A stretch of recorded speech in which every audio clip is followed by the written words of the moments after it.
ไอเดียศิลปะผนัง DIY ง่ายๆต้องการทำให้ห้องของคุณดูดีลองทำงานศิลปะบนผนังง่ายๆสิคุณไม่จำเป็นต้องเป็นศิลปินต่อไปนี้เป็นไอเดียสนุกๆขั้นแรกให้ใช้ใบไม้และดอกไม้วางลงบนกระดาษแล้วทาสีรอบๆลบออกเพื่อดูพิมพ์ที่สวยงามคุณยังสามารถใช้ปุ่มต่างๆติดกระดุมหลากสีสันบนกระดาษเพื่อสร้างลวดลายหรือรูปภาพที่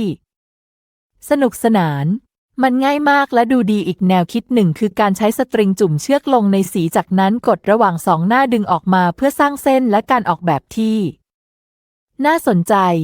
สุดท้ายนี้สร้างงานศิลปะด้วยคำพูดเลือกคำที่มีความหมายกับคุณเขียนลงบนกระดาษอย่างสวยงามจากนั้นจึงทาสีหรือวาดรอบๆสิ่งนี้จะเพิ่มความเป็นส่วนตัวให้กับห้องของคุณลองใช้แนวคิดเหล่านี้เพื่อสร้างงานศิลปะบนผนังของคุณเองเป็นวิธีที่สนุกในการเปลี่ยนห้องของคุณและคุณทำมันเอง